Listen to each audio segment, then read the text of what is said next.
Hola a todos. Iniciamos hoy nuestra exploración de una figura clave, pero a menudo polémica, de la Iglesia primitiva, San Calixto I, Ajá, el 16º Papa, según la tradición. Nos vamos a principios del siglo III, una época, bueno, vibrante y compleja. mucho. Su pontificado fue corto, del 217 al 222, más o menos, pero dejó, vamos, una huella profunda. Desde luego. Nos guía un análisis bastante detallado sobre él, que forma parte de una serie más amplia, Camino en la sucesión de Civic ODM. Mm. ¿Y qué buscamos? Pues desentrañar quién fue Calixto, meternos en ese ambiente tan turbulento de su tiempo, entender las polémicas de su papado y, sobre todo, captar su legado. Un legado que gira en torno a dos ideas que parecen contrarias: misericordia y disciplina. A ver, vamos a meternos en harina. Sí, es fundamental eso que dices del contexto. Roma, siglo III. El cristianismo creciendo, ¿sabes? Ganando gente de todas las clases sociales, pero con unos desafíos enormes. Claro, no solo las persecuciones, me imagino. No, no solo eso, que ya eran duras, sino también tensiones internas muy fuertes. Dentro de la propia Iglesia había debates doctrinales, bueno, intensísimos. Ajá. Y todo esto en un ambiente religioso, pues muy variado. Los cultos paganos de siempre, las filosofías griegas, movimientos nuevos. Un crisol, O sea que Calixto no apareció de la nada. para nada. Antes de ser papa fue diácono. Y muy cercano, ¿eh? Casi la mano derecha del papa anterior, Ceferino. Ah, eso es importante. Claro, porque significa que conocía el percal desde dentro. Las disputas sobre la Trinidad, por ejemplo, que eran complicadísimas. Y las facciones, las divisiones en Roma. Vamos, que estaba curtido en manejar conflictos internos. Entiendo. No era un recién llegado, sino alguien metido en la cocina de la Iglesia romana en un momento, pues eso, de crecimiento y de mucha tensión. Y mencionas esas tensiones, aquí es donde la cosa se pone, vamos, interesante de verdad. Hmm. Porque si hay un tema que define a Calixto y que montó una polémica tremenda, fue la disciplina penitencial. La gran pregunta era, ¿se podían perdonar los pecados más graves, digamos, adulterio, asesinato, renegar de la fe, cometidos después del bautismo? Uf, esa pregunta era dinamita pura en la época. No era nada obvia la respuesta, ¿no? Me imagino. De hecho, surgieron dos posturas, vamos, radicalmente opuestas. Por un lado, los que llamamos rigoristas. Los duros. Sí, los duros. El más conocido, y un teólogo de peso, fue Hipólito de Roma, una cabeza privilegiada. Ajá. Ellos defendían una visión muy estricta. Decían que ciertos pecados gordos, como los que has dicho, adulterio, homicidio, apostasía, rompían el vínculo del bautismo, y de forma irreparable. O sea, expulsados para siempre. En la práctica sí, excluidos de la comunión plena. Su lógica era, hay que proteger la pureza de la Iglesia. Si readmitimos a esta gente, manchamos a toda la comunidad.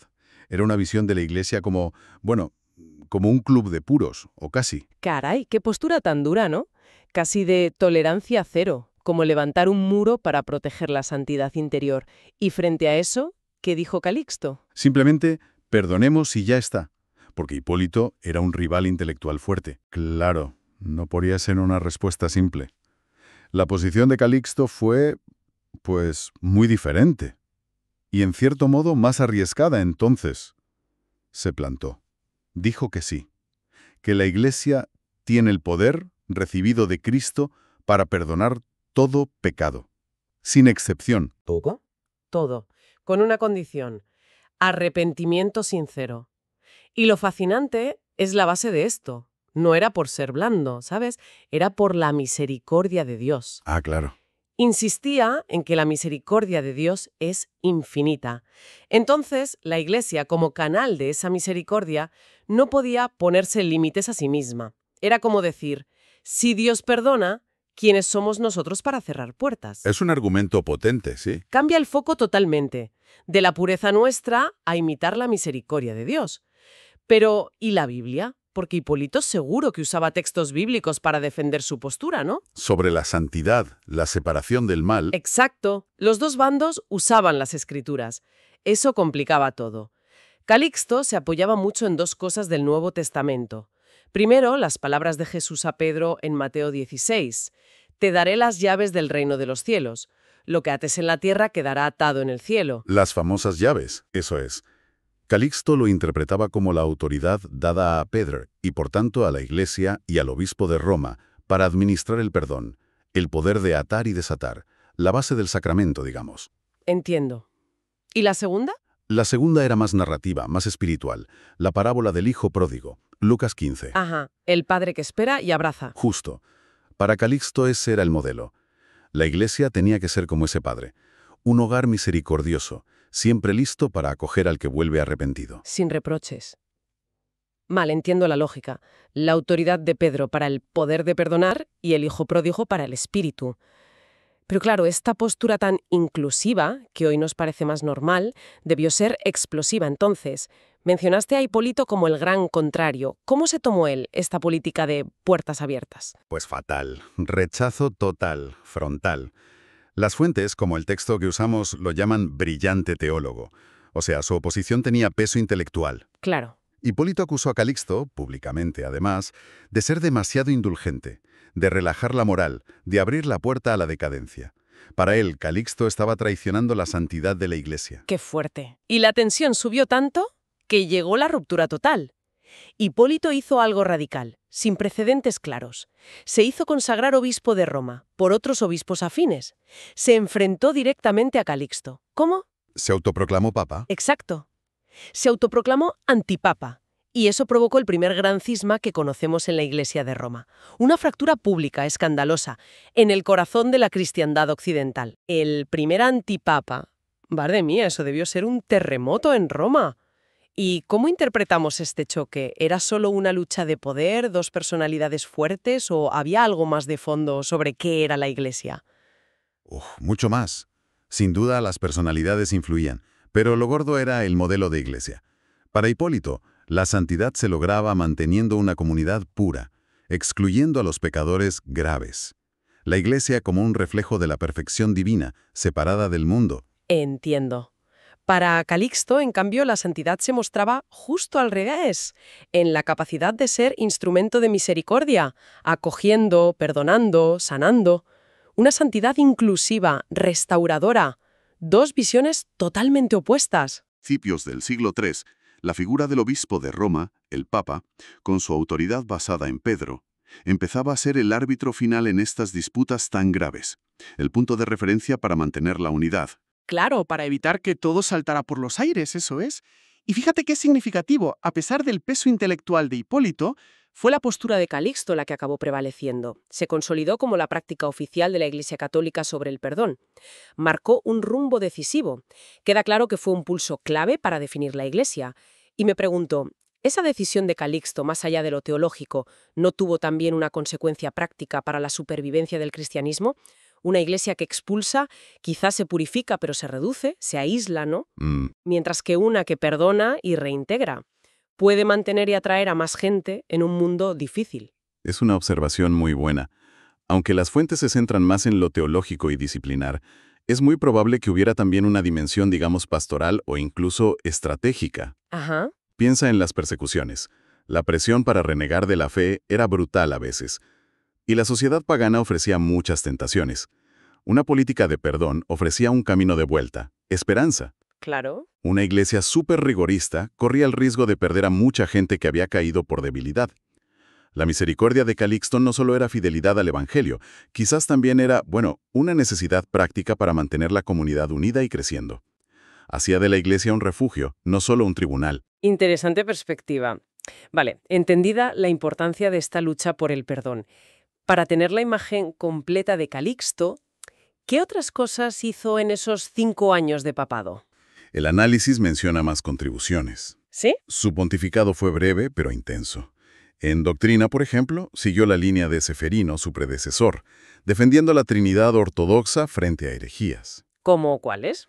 Pues combatió sobre todo dos: el modalismo, o sabelianismo, que decía que Padre, Hijo y Espíritu eran solo modos de un solo Dios, no personas distintas. Y el adopcionismo, que decía que Jesús era un hombre adoptado por Dios. O sea que también estuvo en primera línea defendiendo lo que luego sería el dogma central de la Trinidad. Exacto. Y no solo eso. También se metió en organizar la vida interna de la Iglesia. Legisló sobre la disciplina del clero y sobre el matrimonio cristiano. Ajá. Y aquí hay un detalle que mencionas que es, bueno, muy llamativo y valiente para su época. ¿Cuál? Se le atribuye haber autorizado y reconocido como válidos los matrimonios entre personas de distintas clases sociales. Anda, ¿en serio? Sí. Por ejemplo, entre mujeres de clase alta, patricias romanas, y hombres cristianos de condición inferior, incluso libertos o esclavos. Pero eso chocaba de frente con la ley romana, ¿no? Esos matrimonios no eran legales, creo. Exacto, los matrimonia inequalia. No tenían reconocimiento legal o estaban prohibidos. La decisión de Calixto era un desafío directo a las convenciones sociales y legales romanas. ¿Tela? ¿Y por qué lo hizo? ¿Era una declaración religiosa sobre la igualdad ante Dios o también buscaba, no sé, afirmar la autonomía cristiana frente al imperio? Yo creo que las dos cosas. Por un lado, era teología pura. Ante Dios, en la Iglesia, las barreras sociales del mundo pagano no valen. Todos los bautizados tienen la misma dignidad. Ya. Pero claro, también tenía una dimensión social. Y hasta política.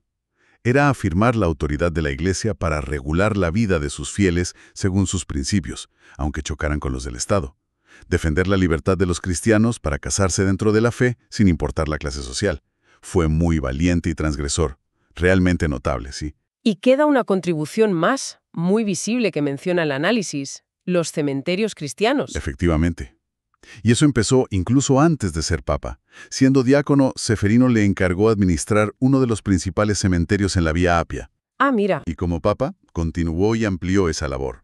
Organizó los lugares de entierro, que a menudo eran precarios. Y fue tan importante su trabajo que una de las catacumbas más grandes y famosas de Roma lleva su nombre. La catacumba de San Calixto, claro. Esa misma. Pero no era solo organizar dónde enterrar a la gente, ¿eh? Esas catacumbas se convirtieron en algo mucho más profundo. ¿En qué sentido? Eran espacios sagrados, para la memoria colectiva de la Iglesia romana. Allí enterraron a muchos papas de los primeros siglos, a muchísimos mártires. Ir a sus tumbas, celebrar la misa allí cerca, era fundamental para fortalecer la fe. Como conectar con las raíces, ¿no? Con los héroes. Exacto. Eran archivos vivos de la fe, de la resistencia cristiana, especialmente en tiempos difíciles. Un lugar de identidad y culto. Qué fascinante pensar en las catacumbas así, no solo como túneles subterráneos. Vaya, pues sí que dejó huella Calixto, también física. Sin duda. Entonces, si juntamos todas las piezas, ¿qué imagen nos queda de Calixto? Yo creo que encarna muy bien esa tensión constante, ¿no? Entre justicia y misericordia. Entre normas y compasión. Entre doctrina y perdón. Ese equilibrio difícil. Muy difícil. Y su pontificado, corto y polémico, dejó lecciones clave para la historia de la Iglesia. ¿Cuáles dirías que son las más importantes, las que más han durado? Pues yo señalaría 3, principalmente. 1. La idea de que la Iglesia no es un club de perfectos. Es una comunidad de pecadores en camino. Un hospital de campaña, como se dice ahora, donde se acoge, se cura, se perdona. La misa no es un premio para los perfectos, sino una ayuda para los débiles. Que el pecado no te expulsa para siempre, sino que llama a la conversión. Exacto. Segunda lección. La autoridad papal, como servicio a la unidad y a la fe de Pedro, actúa como garantía última. Garantiza que el perdón no dependa de la opinión de grupos rigoristas que podrían ser más duros que el Evangelio. La misericordia es, digamos, política institucional asegurada desde arriba. Entiendo. Su defensa del poder de perdonar todos los pecados, con arrepentimiento y penitencia, claro, pues allanó el camino para desarrollar el sacramento de la reconciliación como lo conocemos. Muy claro. El texto que hemos analizado lo dice muy bien. Calixto nos recuerda que la Iglesia, siguiendo a Cristo, no debe cerrar nunca las puertas del perdón. Y en una época de divisiones y presiones como la suya, afirmó esa conexión vital entre comunión eclesial y misericordia. Es curioso, ¿verdad? Fue súper polémico en su día, enfrentado a un teólogo como Hipólito, acusado de blando. Sí. Pero hoy se le ve como un eslabón clave en la sucesión apostólica, justo por mantener ese equilibrio, defender la doctrina, como con la Trinidad, y a la vez garantizar la misericordia y la unidad con su política de perdón. Exactamente. Una figura compleja, incómoda quizás para algunos entonces, pero fundamental para entender cómo la Iglesia primitiva manejó esas tensiones entre identidad, disciplina y compasión. Y cómo eso definió su carácter. Bueno, creo que hemos conseguido una visión bastante completa, ¿no? A modo de resumen rápido, hemos explorado a Calixto I, Papa número 16. Nos metimos en la Roma del siglo III. Analizamos su defensa de la misericordia frente al rigorismo de Hipólito, en ese gran debate sobre el perdón de los pecados graves. Ajá. Vimos cómo eso llevó al primer cisma, con un antipapa, pero también destacamos sus otras aportaciones. La doctrina trinitaria, las normas sobre el matrimonio entre clases y la organización de las catacumbas como lugares de memoria. Un legado, vamos, que marcó cómo la Iglesia entendió el perdón y la autoridad papal para guardar la unidad. Y quizás, para cerrar, podríamos dejar una pregunta en el aire, algo que va más allá de Calixto y del siglo III. A ver. Esto plantea una cuestión importante, creo yo. ¿Cómo resuenan hoy en nuestro siglo XXI, en nuestras instituciones, no solo religiosas, también políticas, sociales, educativas, hasta empresas, esas tensiones que vivió Calixto? La tensión entre normas y misericordia, dices. Eso es. Esa dialéctica eterna entre aplicar reglas estrictas para mantener la integridad de un grupo y, por otro lado, la necesidad humana de compasión, de segundas oportunidades, de incluir ante el error. ¿Dónde ponemos la línea? En cualquier colectivo, entre proteger los valores fundacionales y a la vez saber acoger, reintegrar, ofrecer un camino a quien ha fallado según esos estándares. Buena pregunta. Es una pregunta abierta, claro, sin respuestas fáciles, pero sobre la que quizá vale la pena seguir pensando.